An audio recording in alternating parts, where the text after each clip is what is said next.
Okay, good morning, everyone. I think we will start. So I will just quickly revise what we have done in the last lecture and then we will continue. Okay. So we were on the first module, that is World Wide Web. We were seeing how the World Wide Web works, right? And we have seen the definition of the World Wide Web. Then who invented it? Tim Berners-Lee at the year 1989. Okay, then I have shown you some of the components of www, that is HTML, the language, and the URI and the HTTP protocol. Okay, next we have seen how does the web work, right? So I have hand drawn a diagram on the whiteboard and I have shown you, right? Now today, before we go ahead to the next topic, I would like to just elaborate that a little bit. Okay, so this is how we have no this diagram I drew it in on the whiteboard. This time I have made it using some clip arts. Okay, so basically in this network, if I just let me just, yeah, okay.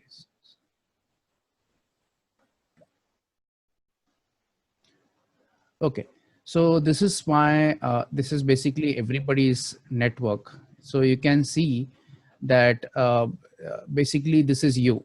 Okay, this is your computer and you are getting an internet from some ISP. Okay, this is maybe, let's say, your cable operator, right? So you are getting the internet from there, but that internet you normally do not connect directly to your computer, but rather you send it to a router. Okay, and that router, what it does is it shares the internet, one internet, with a lot of people, right? So that is why we use this router in between. So you are connected to the router is connected to the ISP, and in turn the ISP is connected to a lot of different routers. We call it the internet. Okay, so this everything is the internet, and one of the routers may be somewhere connected to the web server. Okay, so here in this case it is google.com, right? So now let us suppose, let me just take this package. Okay, this is just to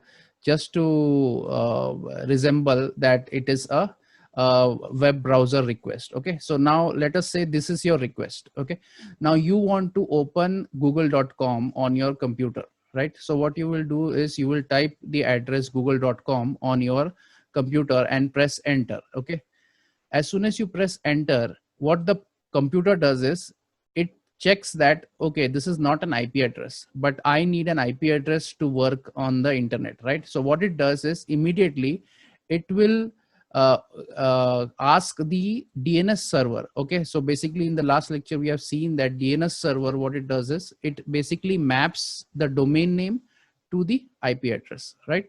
So this will now, before going directly, this packet directly going to Google, it will first send another packet which will actually go in this fashion, go to the router, go to the ISP, go to this router, and then goes to the DNS.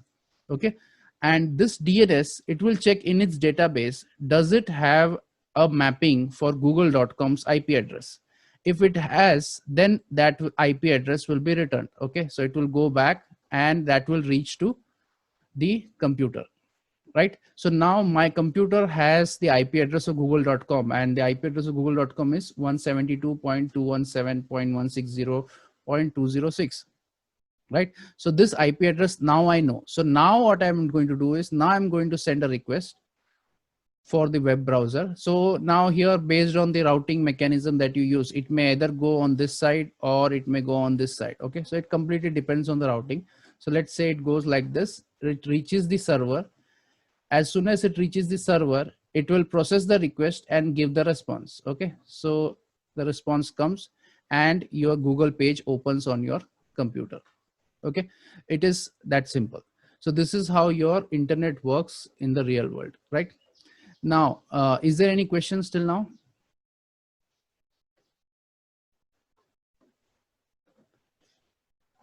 Okay, one question in the last lecture, I was checking the chat. I saw that one of the students have asked, what if the DNS server doesn't have the address, right?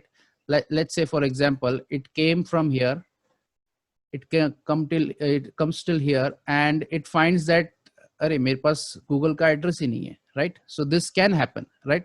So what happens is it will not give an empty response. Instead, there is something called as DNS chaining. Okay, so what does DNS chaining mean is, now this DNS, instead of saying instead of telling you that I don't have the IP address, what it will do, it will check the next DNS server. Okay, so every DNS server will also have a DNS server of its own, right? So it will ask its next DNS server, and if that also doesn't have, then it will ask its next. So this is called as chaining.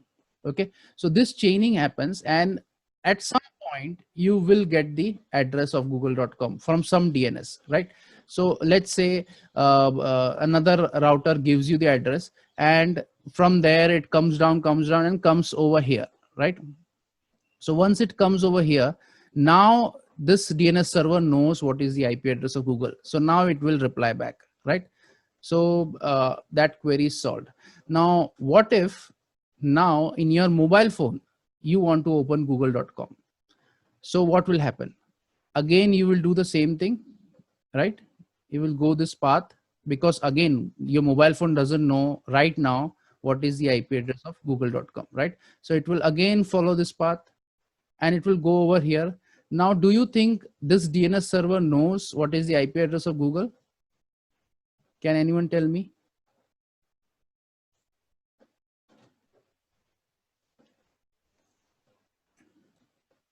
You can reply in the chat box. Will this DNS server know the IP address of Google now? Because before that, before the previous request, it was not knowing, but in the second request, will it be knowing?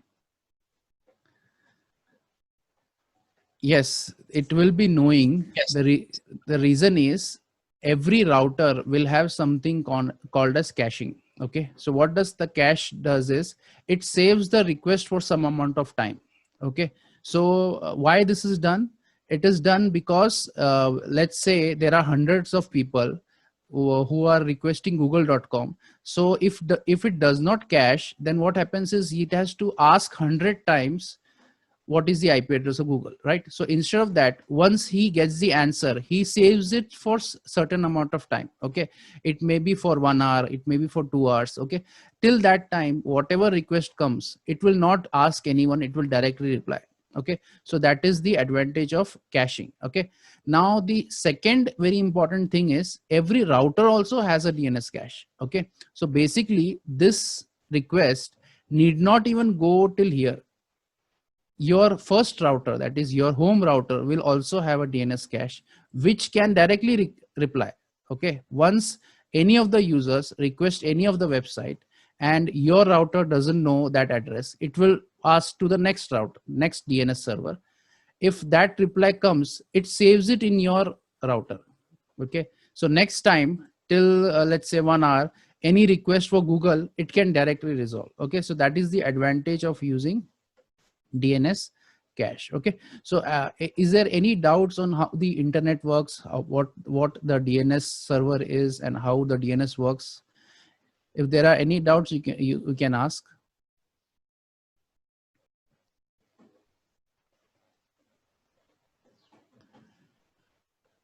Okay, now before I proceed ahead, there is one more thing I would like to show. That now let's suppose I enter any domain address, okay, any website address inside your computer. Okay, this is your computer, and you type any address. It does not directly go and resolve the DNS. Okay, so there is a sequence which is followed. Okay, so in that sequence, the first step is to check something called as the host file. Okay, has anyone heard about host file in your computer? Any of you who have used the host file?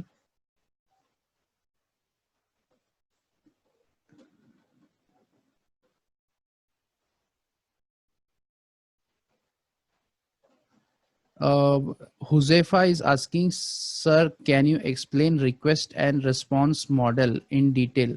Uh, this request response right now, that whatever I explained, are you talking about that?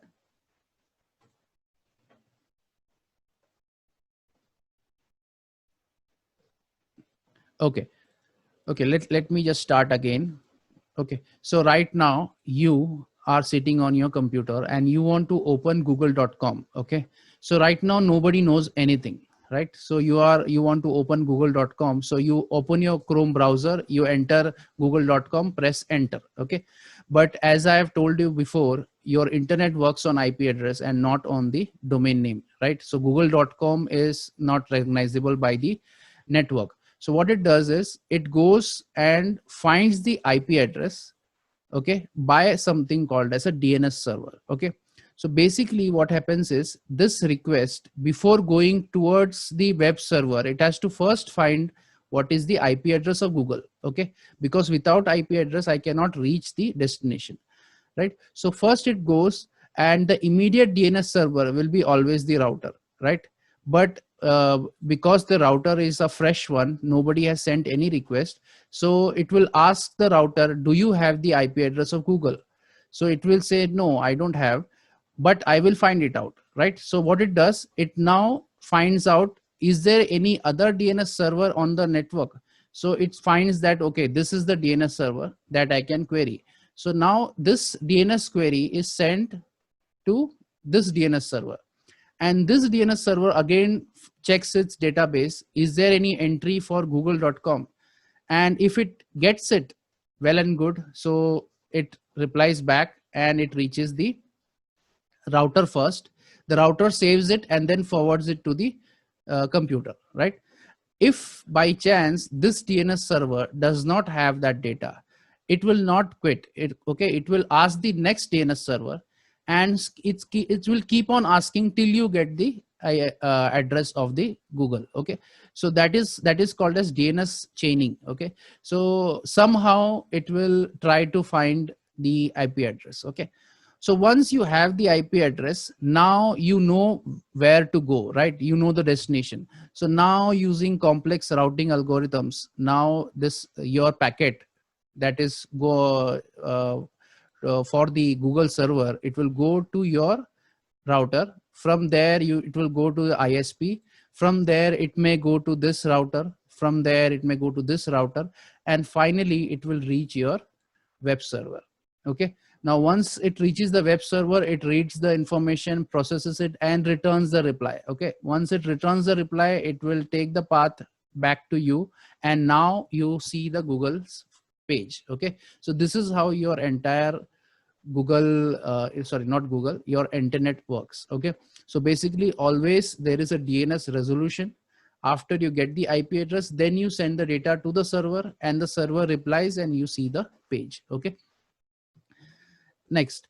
Now, before I do a DNS resolution, I would like to show you one more thing.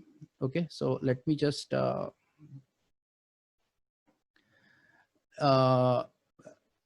okay. So let me just open command prompt and okay. My command prompt is taking time.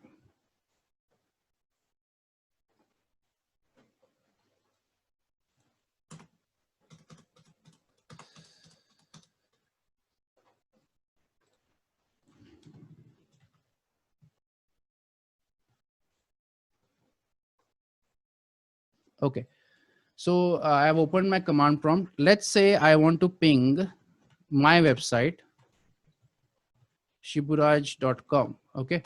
So you can see what is the IP address that I've received. Okay. 104.18.55.223. Okay. So let me just copy this and let me just put it over here. Okay. So this is my original IP. Okay. Now this I have got it from DNS resolution. Okay. That means somewhere on the internet, some DNS server has told me that IP address of Shiburaj is 104.18.55.223. Okay. But there is something called as, before going to the DNS, there is something called as host file. Okay, so I would like to show you that, because that is very important for us in WDL. Okay, as soon as we start this thing, what do you say, Laravel, we will be learning that a lot. Okay, so let me open Notepad. Okay, so I have opening Notepad by right clicking and running as administrator, and this is very important because host file cannot be edited without an admin access. Okay, so I've opened the Notepad using administrator. Now from here only I am going to go to file and open. Okay, then go to your PC, go to C drive, go to Windows, go to System 32. Can I find? Okay, System 32. Go to drivers, go to etc, and here is your host file. Okay, so this is your complete path: C:\Windows System 32 drivers etc. And right now you cannot see anything. That is because it is showing only text files. I will just change the file type to all files, and you can see there is a file called host. Okay, this is very important file. If I just open this, you can see how many entries I have, right? So these are all my development websites that I use. Okay, but in your case it will be completely blank. Okay, or maybe one or two entry may be there. Okay, so let me just go down and create a new entry. Okay, let me say I put this IP address 8.8.8.8. Okay, so basically your host file takes two inputs in one line. Okay, the first input is your IP address, the second input is your domain name to which it will resolve. Okay, so let me just put shiburaj.com over here. Okay, so now I am trying to cheat a little bit. Okay, so now instead of going to DNS, what I'm going to do is I am cheating and saying that shiburaj.com new IP address is 8.8.8.8. Okay, so if I save this, okay, and now if I just minimize and I will just close this command prompt, run the command prompt again,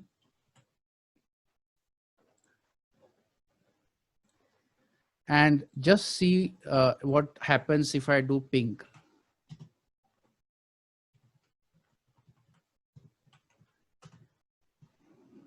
Can you see what has happened?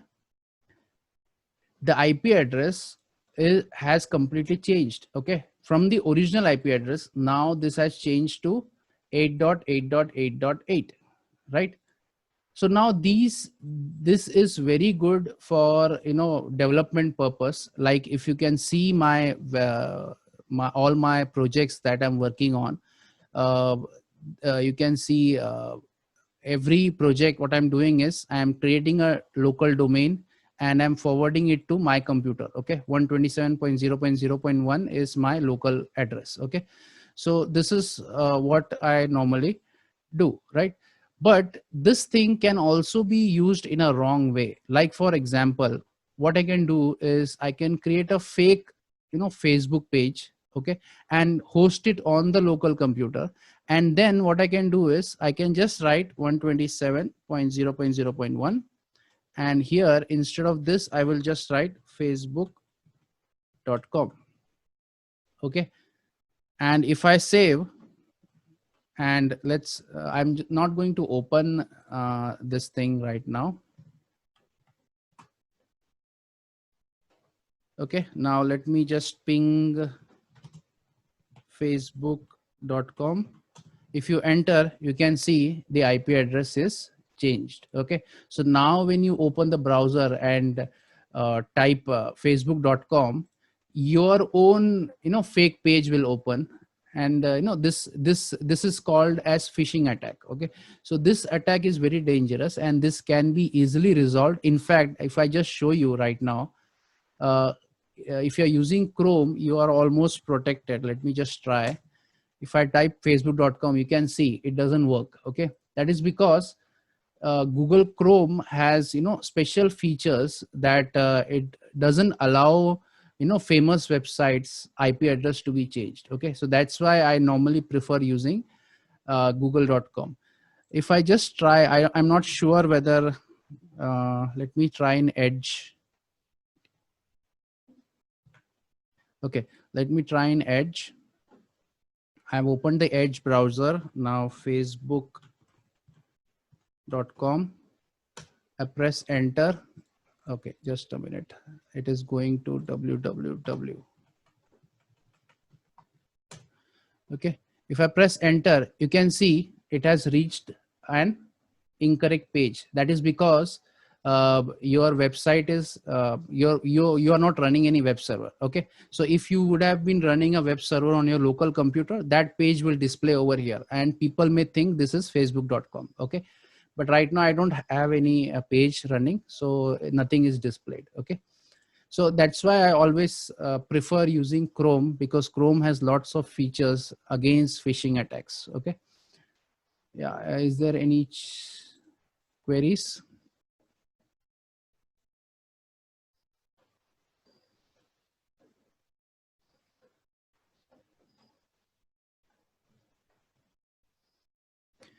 Okay, Huzefa is asking, but sir, there are different code generations like 102, 300, sorry, 200, 301, 400. So what does it mean? Isn't these all codes a part of request and response model? Are you talking about HTTP status codes, Huzefa? Are these numbers referring to? Okay, so that topic we will cover as soon as we start with HTTP. Right now I'm just explaining how the internet works. Okay, all the status codes, everything will be covered later. Okay, in maybe in the next lecture. Okay, so I think this part is clear. Any other doubts?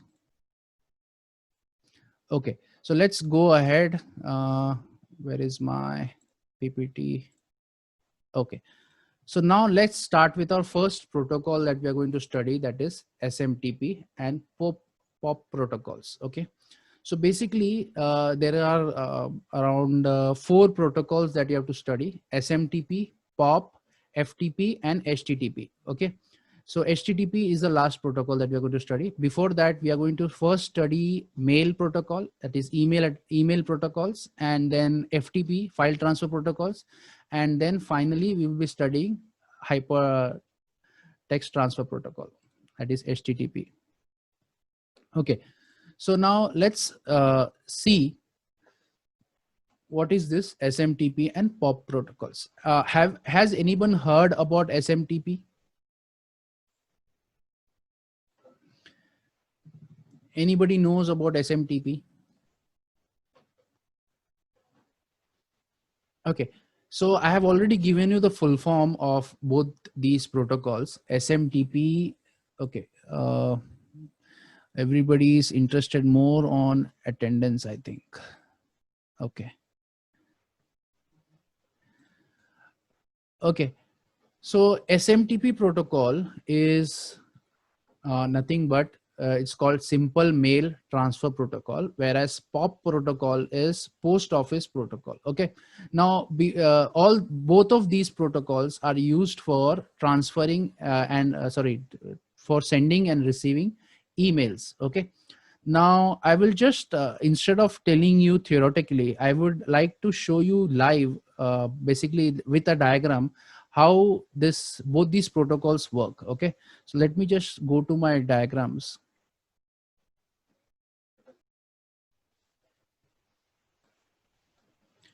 Okay, so let me begin.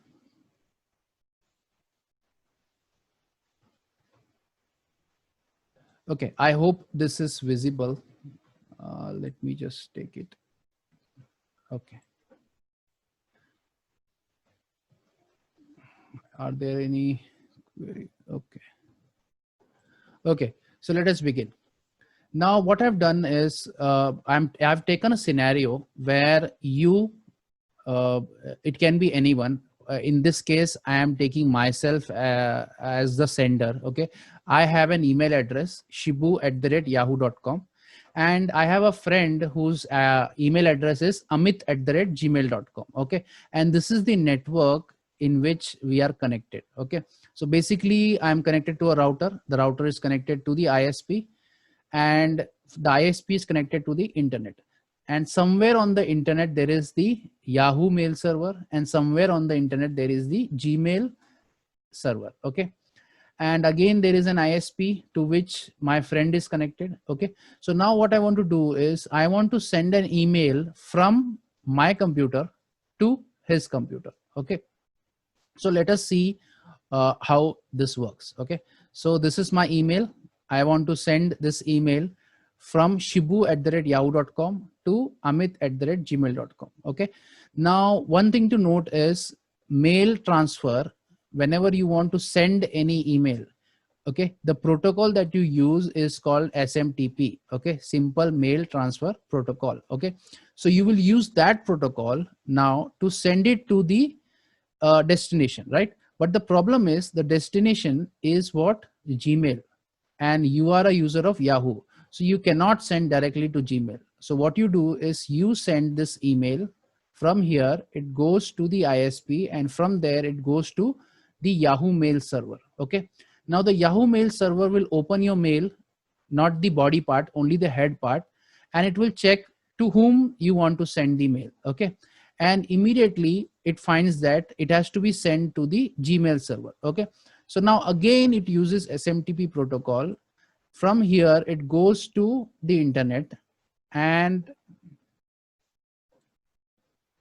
it goes to the internet. From here it goes to the internet and goes to the Gmail server. Okay, now once it reaches the Gmail server, it is stored in something called as the mailbox. Okay, in the Gmail mailbox.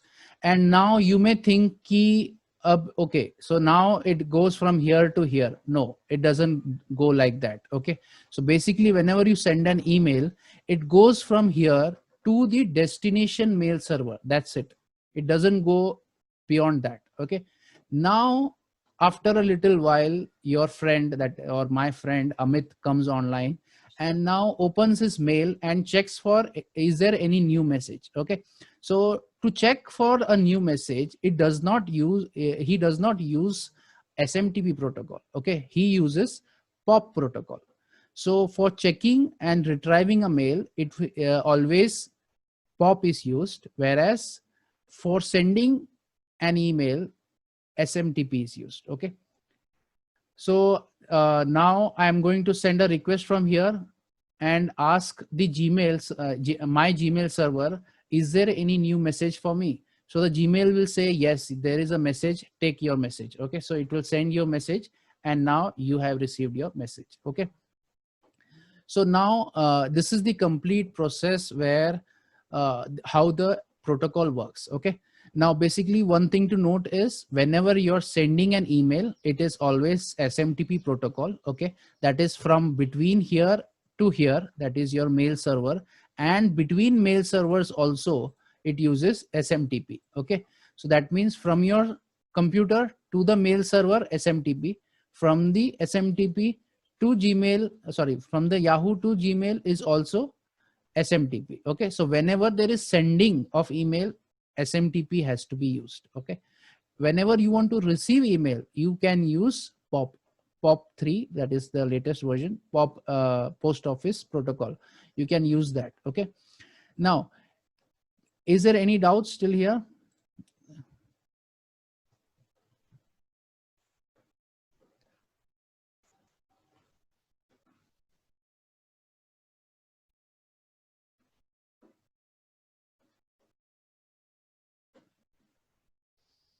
Okay, I think let me see.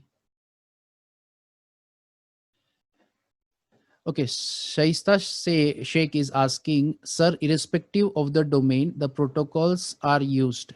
Yes, yes, irrespective. Let's suppose it is your email address is Gmail and your friend's address is Gmail, right? So you will send it to the Gmail server once. That's it. Okay. From Gmail, it will not go to anywhere else. It will stay there, and whenever your friend is online, it will be retrieved. Okay. Salik Ansari is asking, I once added entry to host file for installing. What would that do? Okay. Now, basically, cracking of softwares is illegal, first of all. And other than that, whenever you put some contents on the host file, now normally all these applications that are there, any paid application, what they do is after you install, they will go to some website to check the authenticity of your software. Okay. And what the cracking does is it blocks that particular website. Okay, so what it does is it puts that domain name and forwards it to some IP address which is invalid. Okay, so what happens is the software tries to contact the validation server, but it doesn't reach there, and you will never, it cannot find out whether it is pirated or not. Okay, but again, I would like to tell you that it is illegal to use such softwares. Okay. Now, one thing, since nobody has asked that question, I would like to ask the question myself. Why is there two protocols, SMTP and POP3, two separate protocols? Why can't I use SMTP to do both the things? Any idea? I want you all to think why there are two protocols required. Why not single protocol? Why can't SMTP directly go to mail server, then from the mail server directly to the friend or directly to your destination? Why that is not possible? Okay, sending and receiving are two different things. Server can be different. Okay. So the mail is not saved locally. Okay.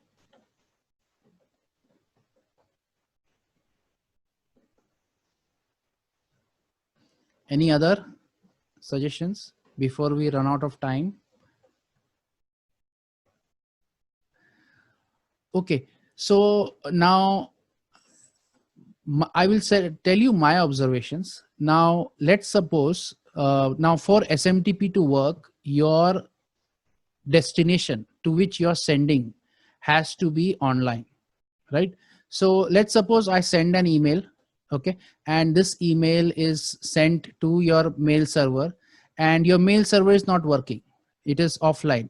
So can you send an SMTP message? No. Okay, so basically SMTP works when the server is online, right? But do you think your friend will be always sitting online?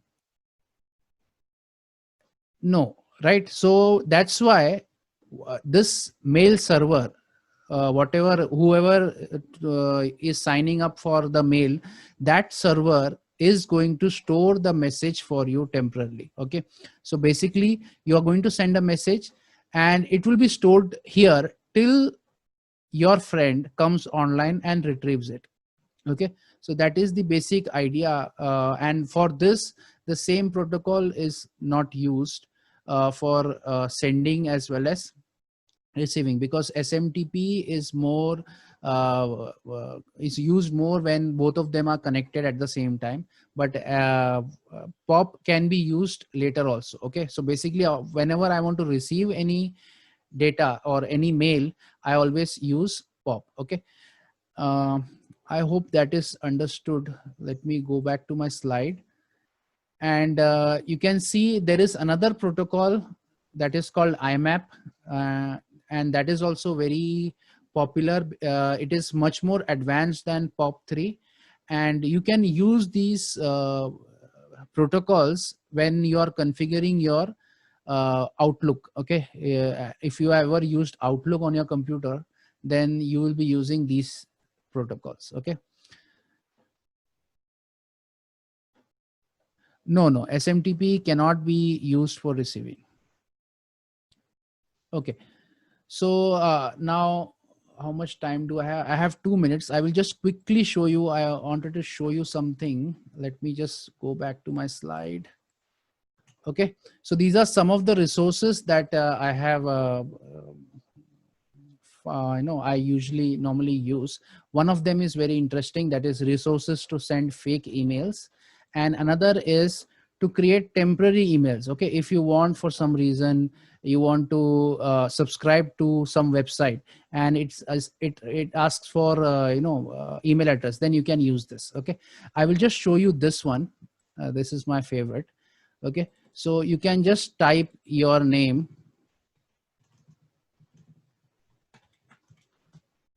and your email, and let's say from email, sorry, from Shiburaj at the rate, that is my official email ID, and to this, and subject mail.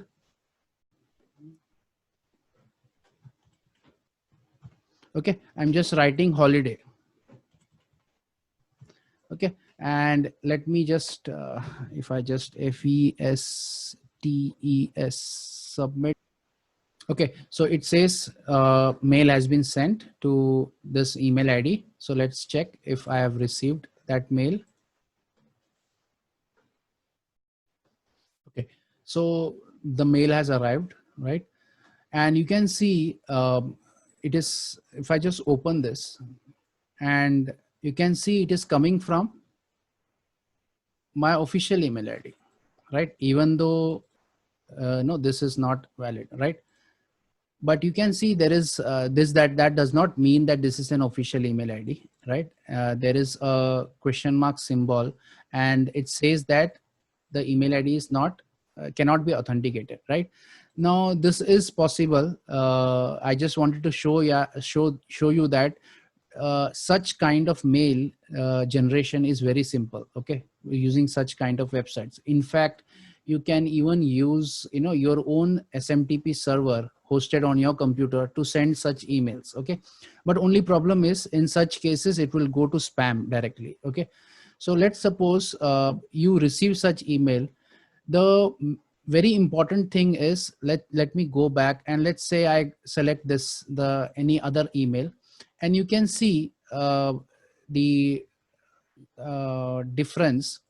There is no warning or question mark symbol over here, other than in this case you can see it is showing you some type of an error. Okay, this should tell you that this is not a authentic domain from which it is being sent. Okay, there is one more important thing that you can do, is you can just go to more and click on show original. Okay, as soon as you do that, you can see the actual protocol. Okay, so the actual message that it has received, and you can see who has sent this. Okay, so if you go down, you can see it is from this to this, but I cannot find it. Okay, so you can see from where it is coming. Okay, so it is coming actually from somewhere, some other domain, like web38 corp parking.ru. Okay, so basically this is a Russian website from where this fake email is coming, right? So this is very important to analyze, that what, from where the particular mail is coming, right? Okay, so okay, so I hope this part is clear. How you can check your SMTP response, or basically your message in detail.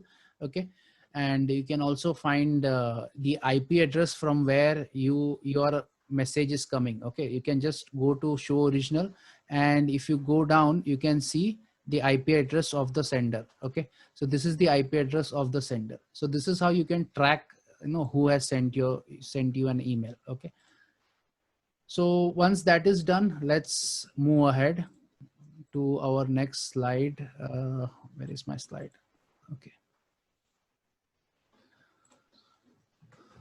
Let's go to the next protocol, that is file transfer protocol. Yes, Huzefa?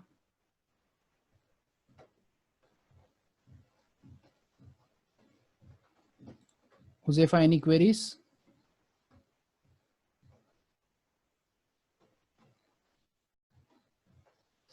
Okay, so let's continue.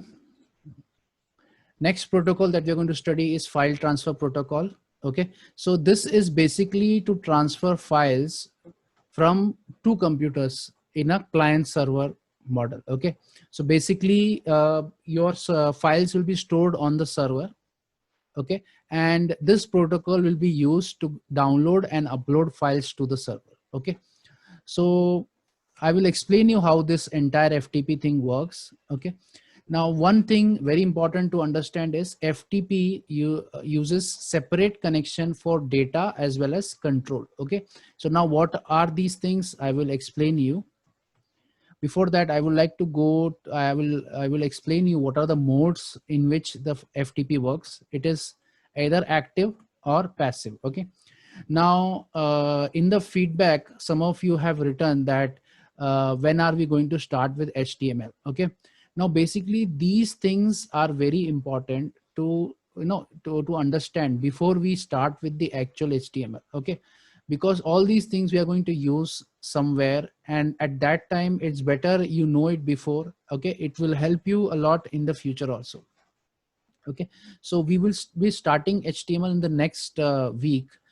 In this week we will be finishing up all the first module, that is the chapter 1 of your syllabus. Okay, so the file transfer protocol, there are two modes, active and passive. Okay, I have made a diagram to show you to demonstrate how actually the FTP works. Okay, so first we will see how the active mode works, and then we will see how the passive mode works, and then I will show you a demo also. Okay, so let us begin with the active mode. So in the active mode, basically what happens is your client, that is the FTP client, that is you, and the server that is maybe anywhere on the internet.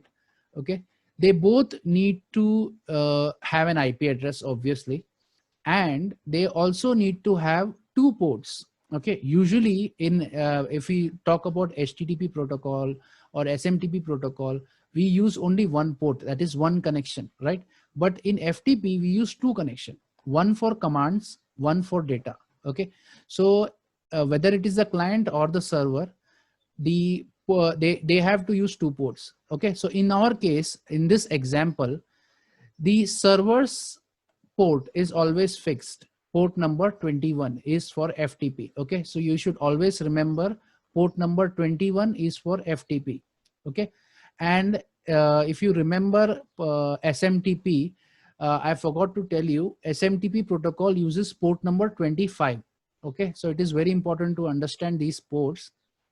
Okay, so SMTP uses port number 25, POP3 uses 143, and FTP uses port 21. Okay, so port 21 is used for command. Okay, and now your FTP client will select two random ports. It is not fixed. Okay, you can select when you start your software, the software will select the port for you. Okay, so it will select two random ports. Let's say in my case, I opened the application FTP client and it opened the port 8000 for me. Okay, and it opened the port and it is sending the connection to the destination, that is the server. Okay, and I have already told you port 21 is fixed, right? And in active mode, the data connection port is also fixed, port number 20. Okay, are there any queries? Okay.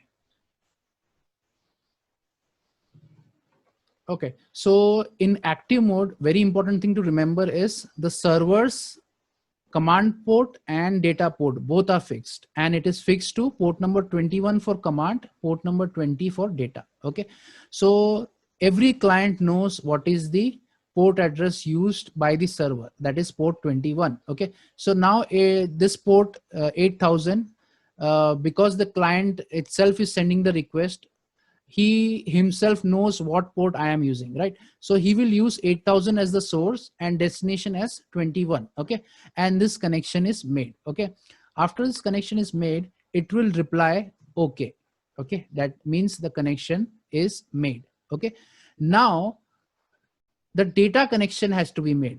The command connection is made, now the data connection has to be made. Right now, for the data connection, when you want to make the data connection, usually it is made by the side which has a fixed port number. Okay, sorry, which does not have the. So basically in this case you can see, uh, uh, uh, I have to make a connection from port 20 to port 9000. Okay, but which port I do not know, right? 9000 port I do not know, because this is not a standard port. जैसे यहाँ पे 20 है, so in active mode I know port 20 is the FTP server, but in the case of a client, which port it is going to use I do not know, right? So for that, in the command channel you can see this command, port 9000. Okay, so these are the various commands that are sent. I will show a demo of this, but before that I'm just going to explain how this works. Okay, so what I'm doing is, in the command uh, channel or the connection, I'm sending a command called port 9000. Okay, as soon as this command is received, the server knows that the client data channel is working at port 9000. So now from 20, a connection is made to 9000 and a reply okay is sent. Okay, so sorry. So now I will show you, uh, after a while, after explaining the passive mode, I will show you how actually this works. Okay, let's now go to passive mode. Okay, in passive mode, okay, well, before we go to passive mode, you can see the command connection was started by the client, whereas the data connection was started by the server. Okay, so this is very important to understand. Now let's go to passive mode. Again, in the passive mode, port address of the server is fixed to port 21 for command, right? But the data port is not fixed. Okay, so data port is not fixed, it can be anything. Okay, so now the problem is, uh, obviously I know the port number, my own port number, that is 8000, and I know the destination port number for command, that is 21. So I will do the first connection. Okay, so that is not a problem. Problem is the second connection. Now the second connection, uh, the client does not know at what port the server is running data, right? Data connection is running on which port, the client does not know. The server also does not know at what port client data port is running, right? So both of them does not know. So that in that case, I cannot connect to the data, right? So what is done is, through the command, I'm going to send a command called passive, PASV. Okay, as soon as as soon as the server receives that command, it sends, instead of okay, it sends okay 20100. Okay, now this number will change. This number tells you on what port it is going to receive the data. Okay, so basically this port address that was there, it is being sent to the client.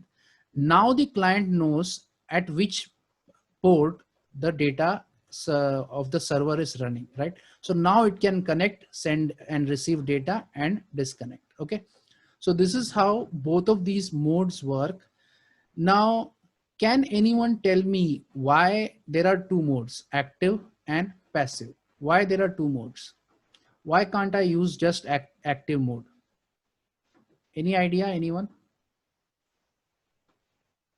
Here, one thing to note is both the connections of command as well as data, both are done by, you can see who takes the initiative, right? Both are done by client. Okay, this is very important in passive mode, whereas in the active mode, the command connection is done by client, whereas data connection is done by the server. Okay, now can you tell me why there are two modes required? Any idea?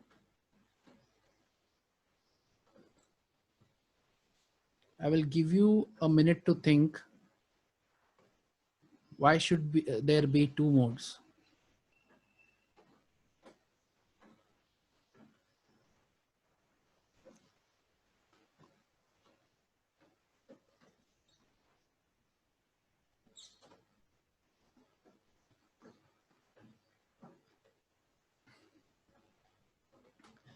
Okay, I think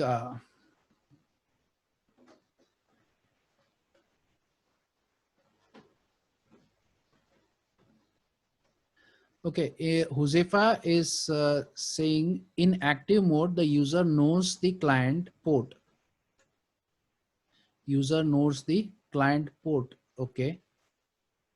Whereas in passive mode, server requests to send data in the following port. Okay. Alia says protection of user data. Okay. So actually the reason is, now normally active mode will work fine. But the problem is, let's suppose you are at home. Is there any more answers? Okay.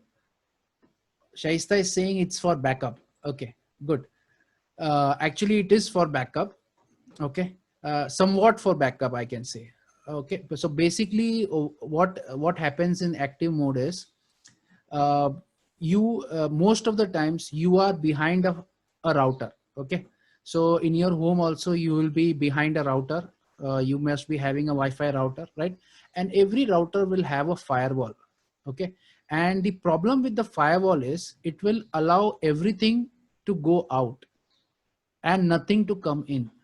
Okay, so basically in that case what happens is, your client can do any number of connections, but the server cannot connect back to you. Okay, so if that is the case, active mode will not work, because in active mode the command connection is done by the client, whereas the data connection is done by the server. And if you are behind a firewall, this will not work. Okay, because the firewall will block you, right?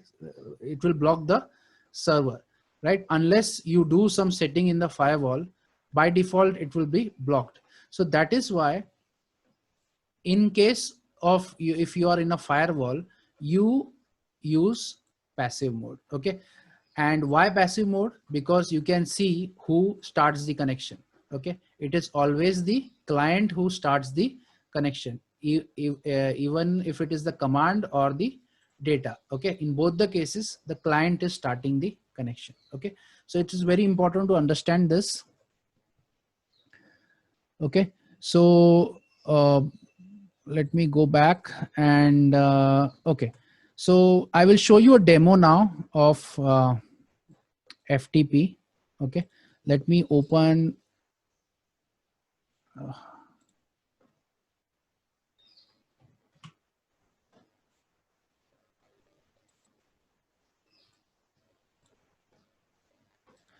okay, so I have opened two command prompts. Okay, let me just put it here. Okay, so I have opened two command prompts, and these two command prompts are basically one for the command channel and one for the data channel. Okay, now the method that I'm going to show you is not the actual method that we actually use for transferring files. I just want to show you how the protocol actually works. Okay, so we are going to use something called as telnet. Okay, so what I've done is I have used something called as FileZilla. Okay, and I have started a server. It's an open source software. You can create your own FTP server on your own PC using the FileZilla server. Okay, so you can download the software, start it, and add users. I have added one user called student, and the password is also student. Okay, so I've done that, and setting up this is not important for us. Important thing is to understand the protocol. Okay, so what I'm going to do is I'm going to show you two methods of doing this. One is the the way an application, the GUI part does it in the background, and one is the actual GUI. Okay, so let me show you. I'm going to use the command telnet. Okay, and the address of my server. Okay, so my address of my server is 127.0.0.1. 127.0.0.1 is your local computer's IP. Okay, and the port address at which you want to connect, the port address is port number 21. As I've already told you, command channel is connected to port 21. Okay, press enter, You can see it has connected to FileZilla server and it is waiting for commands to be executed. Okay, so the first command that is it wants the username, right? So the command is user and the username that you want to log into. Okay, so student. If I press enter, it's saying 331. These are all status codes. Okay, 331 means password required for student, right? It is asking for password. So next command is PASS. That is the command, and space, then the password. So the password is also student. If I press enter, it says 230. 230 means logged on, right? So I am in. Now I want to let's say get the data from the server. Okay, what all files are there? Basically I want to run dir or ls or anything, right? So for that the command is list. Okay, but I cannot run this command right now, because if I want to run this command, before running this command a data channel has to be initiated. Okay, because list command will start a transfer of data, right? So for that, before going ahead with that, I have to first tell the server which mode I want to use. Okay, so if I want to use active mode, I will be sending a different command, but I will be using passive mode. Okay, so I will just show you what happens when I give this command. Okay, so I'm going to tell the server that I want to go for passive mode. If I press enter, kya ho gaya? Okay, so it is saying 227 entering passive mode, and it is telling me a few things, right? So the first four numbers are your IP address, 127.0.0.1. Okay, and the remaining two part is your port address. Okay, but it is in a different in basically in a binary form. So I have to open my calculator and find out at which port this is working. Okay, so basically what you have to do, you have to take the first number, that is 193, multiply by 256. Okay, now why 256 you will understand when you start learning IP addresses. Okay, so that you will get 49,408, and now you have to add 196 to this. 196, that is equal to 49604. Okay, so this is the port address on which your server is running your data channel, right? So now let us go to the second prompt and use telnet again, but this time the IP address is the same, but the port of the data channel is 49604. Okay, that is what the server is telling, the command channel is telling me that the data channel is at 49604. Let me just press enter and see. It is saying connecting to one. Okay, so right now it is saying, let me try again. Okay, I think it is gone. I waited for too much time. Let me do it again. User, student, now PASV. Okay, so now again I have to calculate 234 into 256, that is 59 whatever this is, plus 191. Okay, so 60. So I just going to change this port to 60095. If I press enter, you can see it has connected, right? So now the data channel is there, my command channel is there. So whatever command I'm going to do, its output will be shown in the data. Let's try. Okay, I want to find out what is the files and directories on that particular server. Okay, so for that the command is list, list. If I press enter, you can see it says opening data channel and successfully transferred data, right? And you can see the list of files that are there on that particular server. Okay, so there is this ICA exe file, there is this Excel file. So all these things are there. So you can see how this data transfer works. Okay, so basically all the commands I put it over here on the command channel, and the data is received on the data channel. Okay, so that is very important to understand. Second very important thing is you should note this. Okay, so the connection is lost. Okay, so why the connection is lost? Because the data channel is one time use only channel. Okay, so as soon as that particular command is over, that connection is closed. Now if you run another command, another data channel has to be started. Okay, so this is just a demo of how your FTP works. But now obviously all these things you cannot do, right? It is not possible for you to always keep on typing all these commands, start a connection for yourself. So for this we use something called as GUI.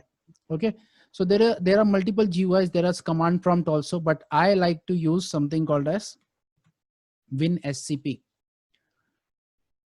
Okay, so you can you can open the your application WinSCP, go to sessions, create a new session, and in the new site you just have to type 127, the IP address of your server. The port is port number 21, that is for FTP. The username was student, password was student, and login. That's it. And you can see the same data in a much more graphical way, and it is much more easier to use. Okay, so here if you want to download anything, you just have to right click and download. That's it. Okay, so there are no complex commands over here, anything. And this we are going to use very often when we start developing our websites. Okay,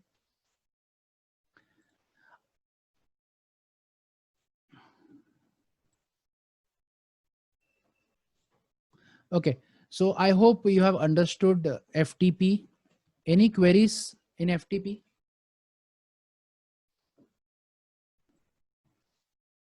Any queries?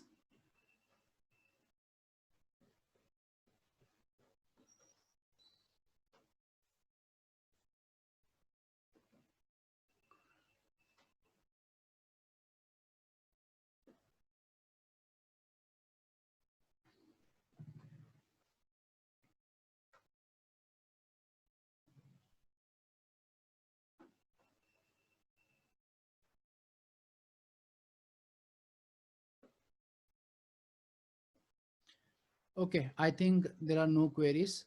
Now the next thing that I want to show you is I have around 9 minutes left, and I have added this extra topic. If you want, we can discuss on this. Otherwise, we will go to the next protocol, that is HTTP. How to set up user in FTP? Okay, very good question. How to set up? Okay, there is command to enter into active mode. The command is, I will just type it over here only.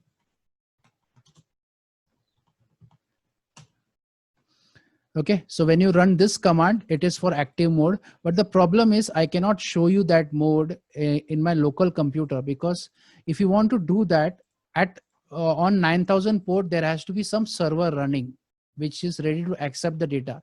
And I don't have that right now. So that's why I cannot show you demo of active mode, but passive mode is easy. Okay. And normally, most of the times we'll be using passive mode only, because all the time we will be under the firewall. So it is always better to go for passive mode. Okay. User creation, right? Okay, so I will just open the FileZilla server. FileZilla server. Okay, so this is the interface of FileZilla server. And if you click, go to edit and click on users. Here you can add any number of users you want. Let's say I want to create a new user called test. Click OK. And here you can see the test user is opened.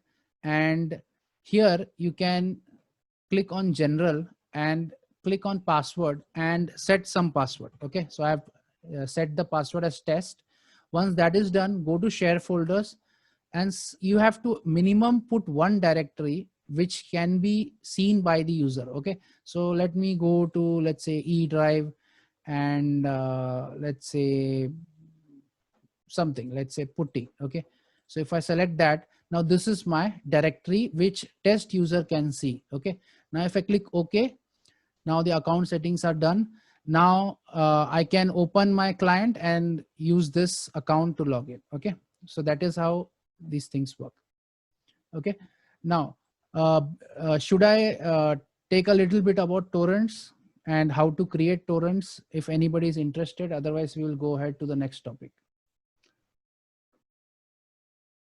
Okay, so let me tell you before we start, this is not there in the syllabus. I'm just taking it as a extra part. Okay, now torrents basically is nothing but normally what happens is when you use FTP, it's a server client model. Okay, so okay, before I finish, my only 6 minutes are left. So if it gets over, we will have to continue for another 15 minutes. Okay, so you can reconnect again. Okay, so basically in FTP what happens is whenever you set up, basically all your files are stored on a common web server. Okay, now let's assume there are around, how many participants are there? 55. Okay, so I want to share a file using FTP to all of you.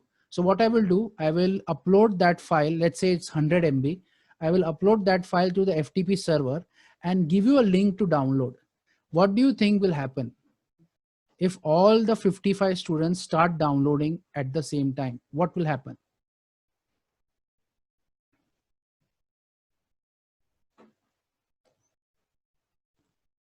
If it's an FTP and everybody, yeah, Naval says it will lag. Okay, so basically what happens is your server will be having some bandwidth. Okay, let's like in your case, your house, you may be having a 10 Mbps internet speed, right? So basically similarly your server will be also having some speed, right, to which it connects to the internet. Now if everybody downloads the same file at the same time, okay, from the same server, what happens is it is giving you giving everybody the file. And what happens, that speed that it has, let's say 10 Mbps speed is the server speed, it is divided equally between all these 55 people. Okay, now if you divide it, you can see how much speed each one of you are going to get, right? So your download speed will go as low as kbps. Okay, so it as soon as the number of people increase, the speed decreases. Okay, so that is the biggest problem with client server model in FTP. So that is where torrents come into picture, and torrents solve this problem. Okay, so here the important point to understand is peer-to-peer file sharing. Okay, so this is completely different than what is FTP. Now here the content is shared between the users, not the file is not saved anywhere on the server. It is rather saved in every people's computer. Okay, so now again you will say, okay sir, then again that person's computer, he's serving that file to everybody, right? So again his bandwidth will become low, right? But torrent doesn't work like that. Okay, so basically how it works is, okay, so the way torrent works is, this is you. Okay, so this is you, and you want to send data to all your friends. Okay, so there are 55 of you, right?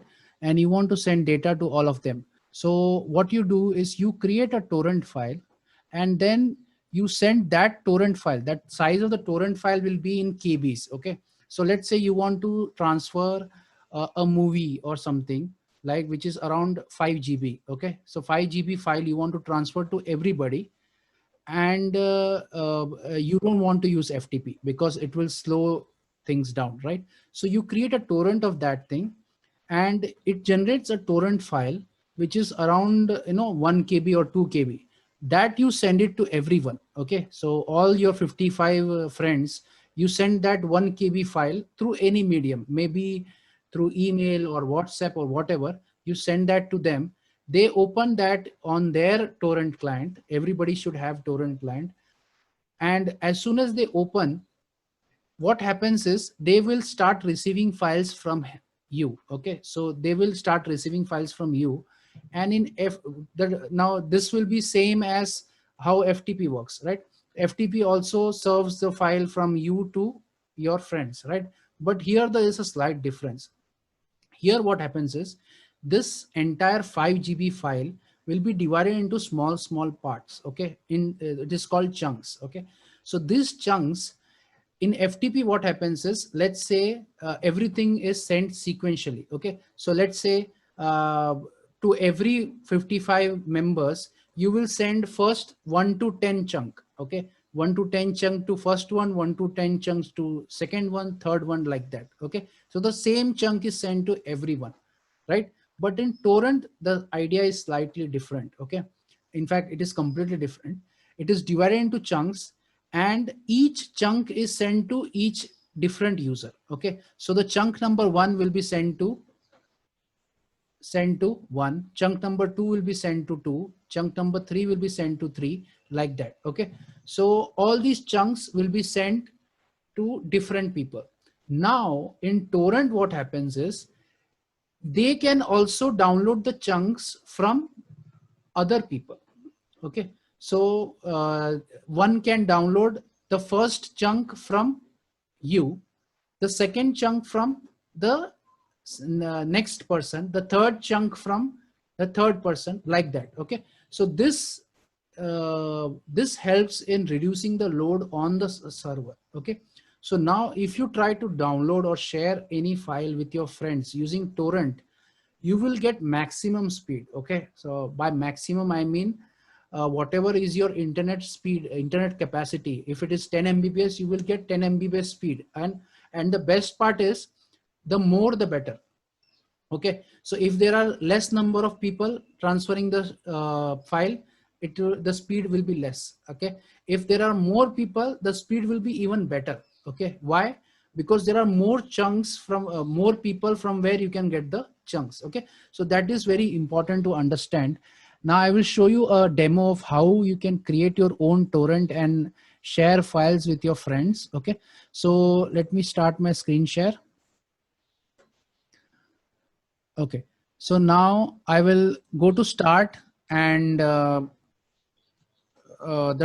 torrent client that I use is QBitTorrent. Okay, you can use any BitTorrent client. There is BitComet, there is MuTorrent, a lot of different torrents are there, but I use this torrent. Okay, now usually you just go to their website, download it, install it, that's it, you're done. And then wherever you find something, a file with .torrent extension, you can just double click and it opens over here. Okay, so now let us see. Okay, before going ahead for creating the torrent, I forgot one thing. Where is that whiteboard? Is it gone?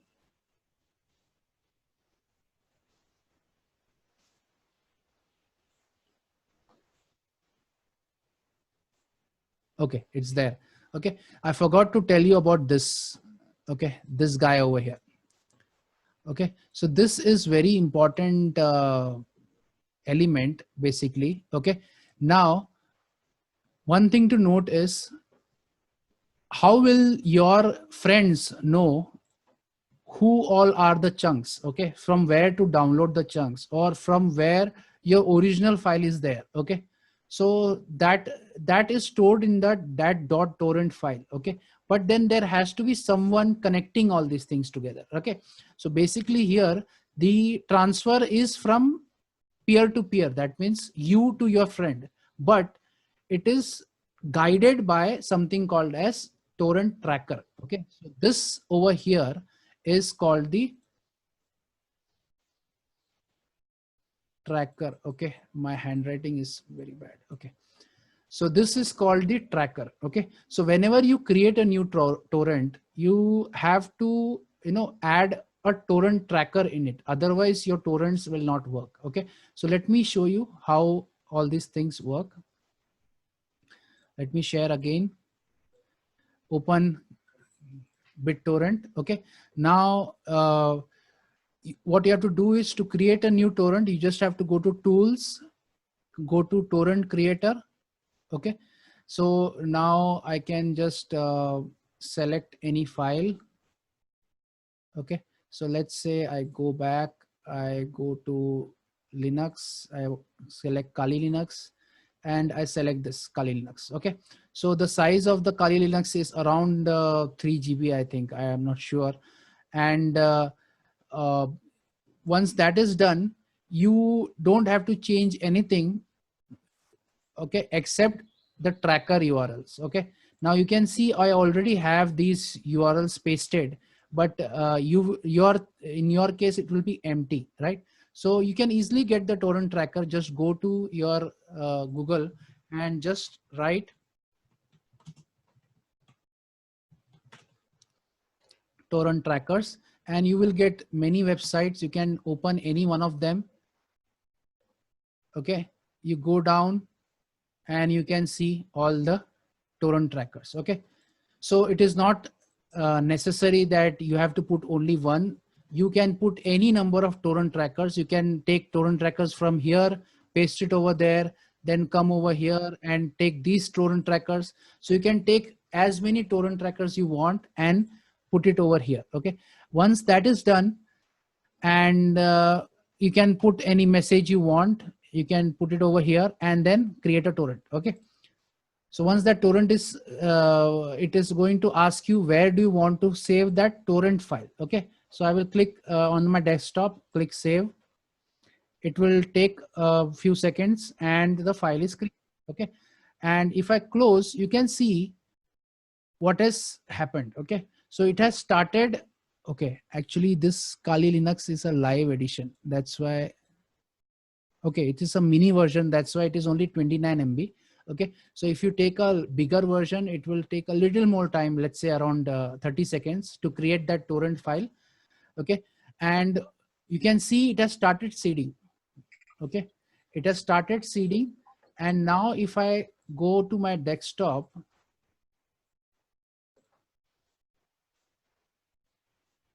you can see the torrent file is created.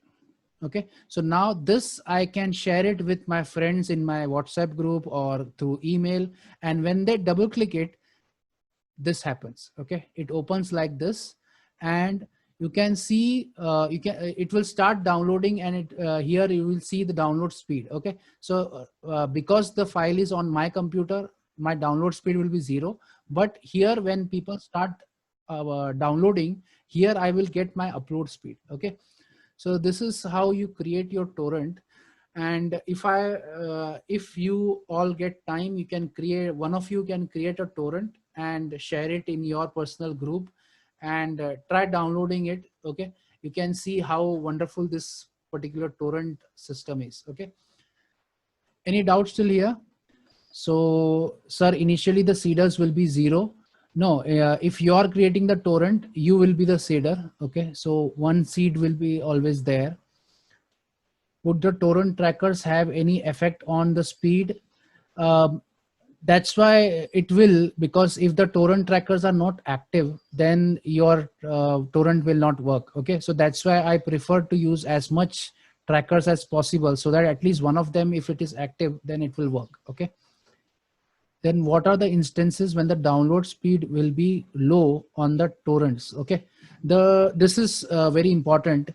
The original seeder, okay, that is the source. If he has a very bad internet connection, then the torrent speed will be very less. Okay, at the beginning.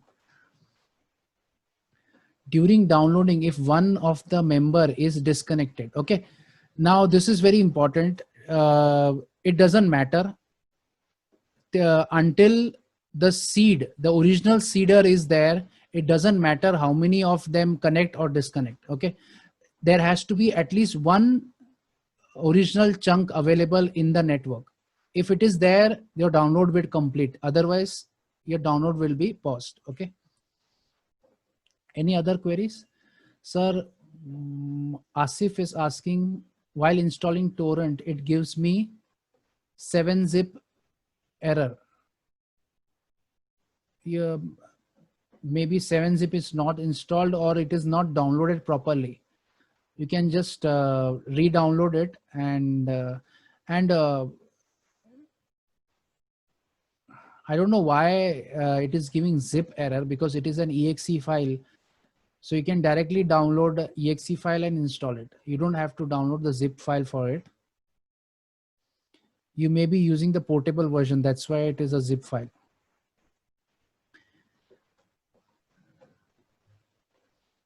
Oh, very good. Okay. So anybody who wants to listen to FTP again can stay. Others, the lecture is over. If you have understood the FTP, you can leave. Otherwise, you can stay to listen to the FTP again. Okay. So let us begin FTP.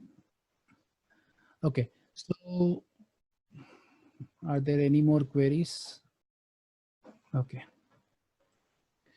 Okay. So basically in FTP, FTP is used for transferring files from the server to the client or from the client to the server. Okay.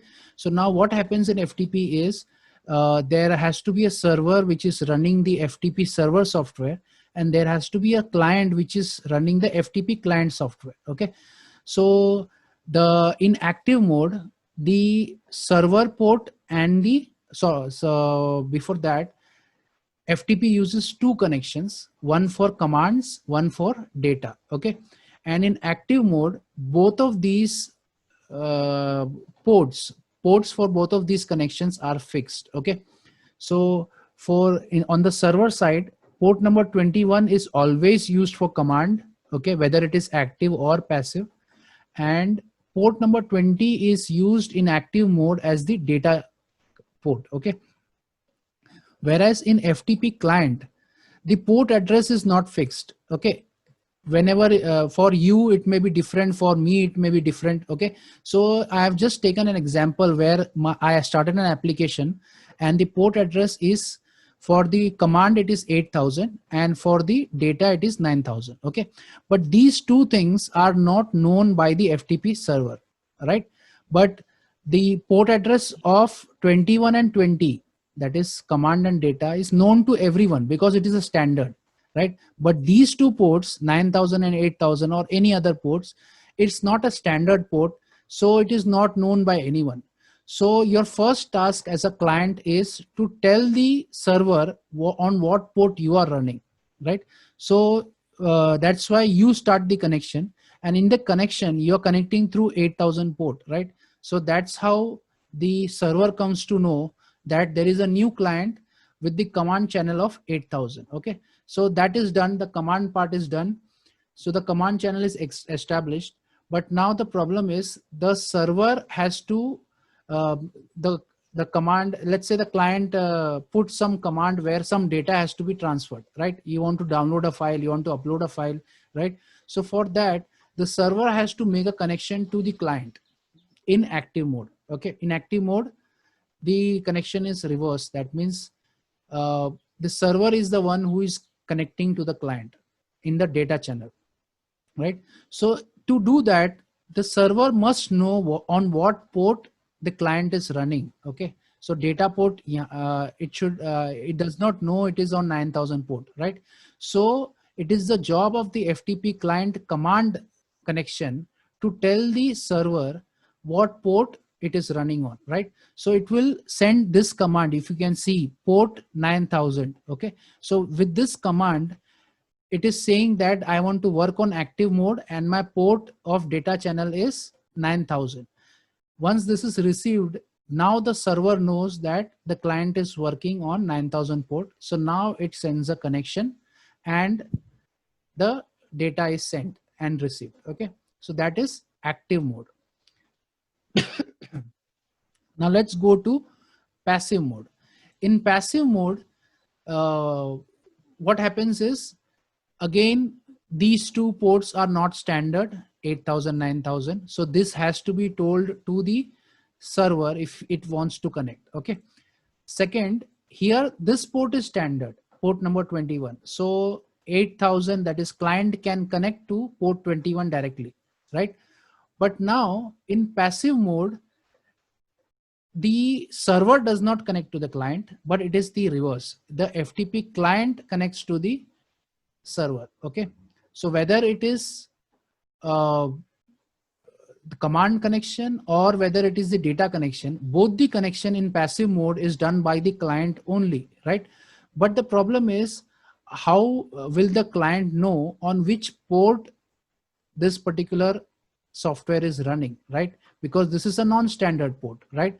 So the server, it is the responsibility of the server to tell the client on what port to receive data, right? So for that, it is going to send a command called PASV. Can you see over here? PASV. Okay. So this command, as soon as server receives, it starts a new server on some port, let's say to 20,100, and that port address is sent back to the client.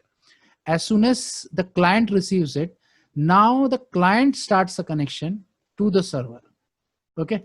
So now you may ask why this is there. I have already explained this is there so that if you are behind a firewall, then this particular connection, that is connection from the server to the client, will not be allowed by your firewall. Okay. So your data command connections will work, but your data connections will not work. Okay. In active mode. That's why if you are under a firewall or behind a firewall, you should always go for passive mode, where all the connections are done by the are started by the FTP client. Okay. I hope it is understood.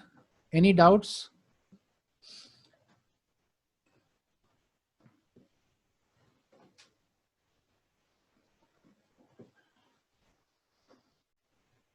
Okay. So it's a very good question. Now for that, you should understand, something called as, if you start learning Node.js, that time you will understand why we do not use PHP or other such services like ASP, JSP. We don't use such services for hosting video, video websites or chat websites or conferencing, like currently we are using Zoom. So all these things are not done on such platforms or such development environments. It is specifically done on something called as Node.js. Okay. So you can have a better study of Node.js. Okay. So Node.js, how it works is, now usually this PHP or any JavaScript, sorry, not JavaScript, these things, how it works is, you send a request, it processes the request and then gives you a reply. Okay. So till that time that process is going on, you are on hold. Okay. So that is the biggest disadvantage of using this in such kind of applications like YouTube. But whereas in case of Node.js, it is handling it in a slightly different fashion. Okay. So there you just send a request and immediately you will get a response that saying, it will be like, if I just give you a real life example, if you have ever gone to a bank, okay, and in government banks, what they do, they tell you to stand in a line. Okay. So whenever your time comes, you have to your data will be handled. Okay. But if you look at some big banks, what they do is they will give you tokens and they will tell you, you come after this much time. Okay. So basically that is how Node.js works. Okay. So you tell Node.js, I want to view this particular thing, or this what you want to do that. It will tell you, okay, I will let you know when the data arrives. That's it. And you just go back to doing whatever you're doing, right? And as soon as the data comes, it will inform you directly that your data is ready, you can start downloading it, right? So what this helps in is, it it basically the same Node.js server can handle now multiple requests at the same time. Okay, because of this particular strategy, it can request thousands, it can handle thousands of requests at the same time, because he is not keeping on hold on anyone. Okay, so he is taking the request, telling them to come back when I will call you whenever your data is ready. So like that, he is handling everybody. That is how the Node.js framework, Node.js handles, the things slightly differently as compared to others. Yeah, exactly, like asynchronous request. Okay, so this asynchronous request, synchronous request, all this we will cover when we reach I think the 4th chapter, that is JavaScript. Okay, at that time we will see exactly how all these things work. But unfortunately, Node.js is not there in your syllabus. So we will have a separate course on that whenever possible. But it is very important now, or nowadays, most of the things that you see will be on Node.js. Okay, whichever is resource intensive, it will be handled by Node.js. Any other queries? Okay, very good question, Alia. Actually, I forgot to tell what is a port. Okay, now this port is not a part of WDL. It is actually the part of CN. So once you start learning CN, you must have learned the OSI model, right? So there you have the data link layer, you have on top of it network layer, and on top of it you have transport layer, right? On the data link layer, you have something called as MAC address, or your hardware address.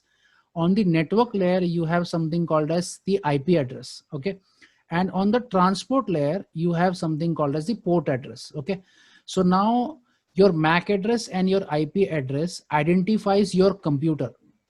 Okay, whereas the port address identifies an application. Okay, or basically in networking terms, we say it identifies a connection. Okay, so I normally say it is basically every application, like for example, your SMTP works on port number 25, right? So that is the port on which that particular server application is running, right? So the connections are made using that port. Okay, so when you learn that transport layer, you will reach that chapter. I think that is the 4th chapter in CN. So when you reach that particular point, you will understand what is port address. And so I have just given you a rough idea what is port address. IP address and MAC address will identify a computer, and inside that computer there will be many applications running. So port address will identify which application you're referring to, right? So there may be Google Chrome, there may be your Zoom, there may be some other things that are running. So everything will have a different port. Okay, so port address is used to identify a particular application. Any other queries?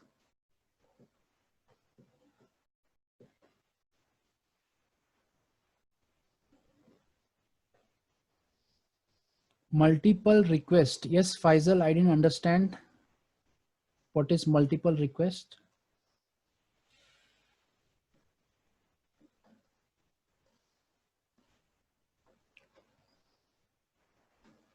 Okay, so IMAP is an advanced version of POP. In in POP, the problem was you have to download the email before looking at the contents of the email, right? Let's say, for example, you have 100 mails, out of which only 10 mails are important, other are all spam. In POP, you have to download all the 100 mails, then you have to select, open the email and check if it is good or bad. Okay, and then delete it. But in IMAP, this problem was there in POP. IMAP resolved this problem where IMAP can preview the email before downloading it. So that is why most of the times we will be using we normally use IMAP only for retrieving our mails. But both are there for the same purpose, for downloading the emails to your computer. Okay, SMTP is there to sending emails, and IMAP and POP is there to download the emails to your computer. Faisal, can you explain what the question was? I didn't understand your question.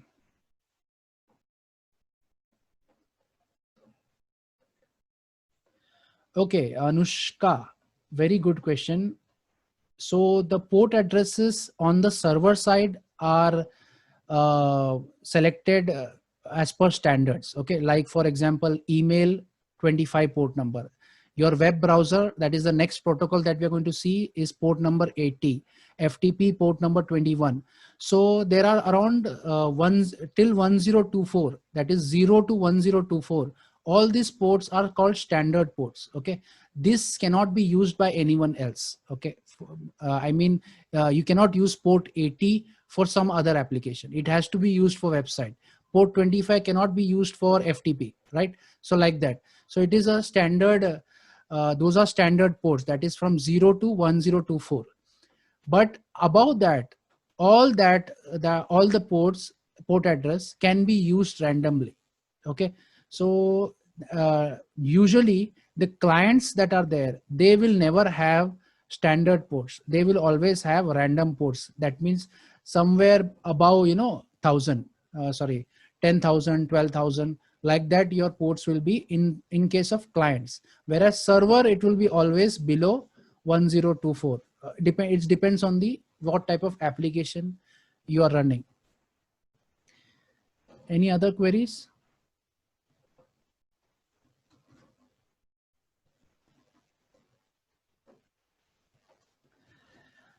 Resolving multiple requests at the same time in next lecture with an example. Resolving multiple requests in Node.js, right? How it handles multiple requests in Node.js. Okay. I will show it with an example. Okay. Any other queries?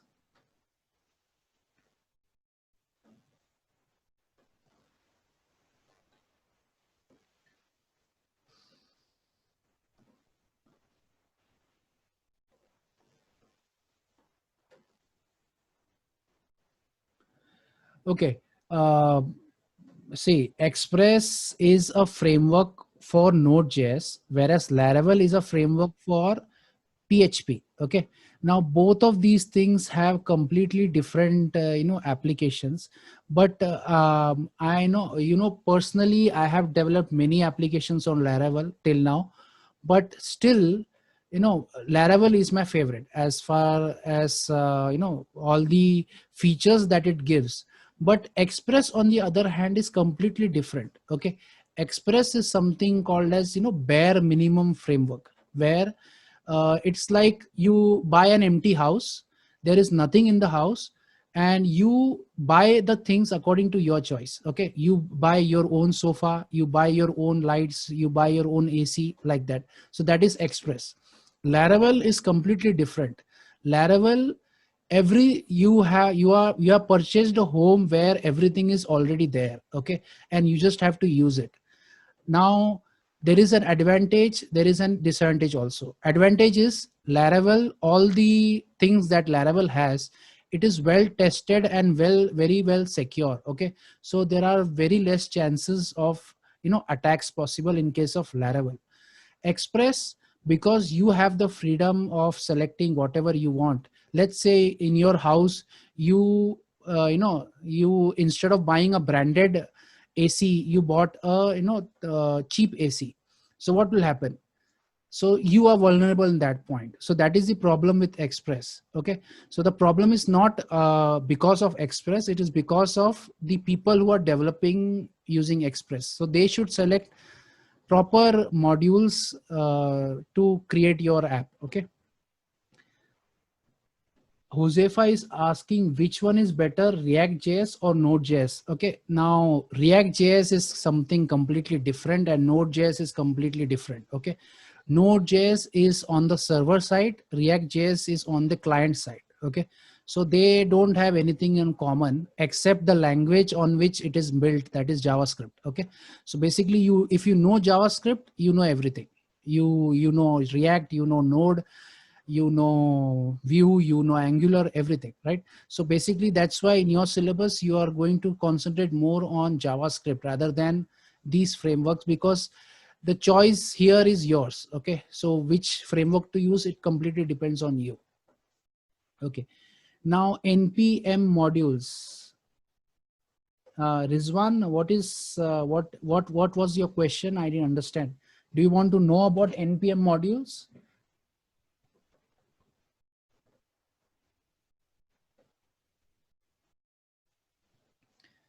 Okay, so we have only 1 minute left. So in Node, if you want to install anything, okay, we use something called as Node Package Manager, that is npm. Okay, so you want a validation plugin, you want database plugin, you want anything, Express, you want MongoDB, anything, you use npm to install it. But we are not going to learn that. In PHP, that is in our subject, we are going to use PHP, and in PHP there is something called as Composer. Okay, so we are going to use the same. We are going to use Composer, and it has the same application as npm. Okay, I think our time is almost done. Anytime this meeting will get over. If there are any queries, you can ask it in the Moodle forum. Okay, I've created a forum where you can ask all your queries. Okay, I hope you enjoyed this lecture. We will see you in the next week.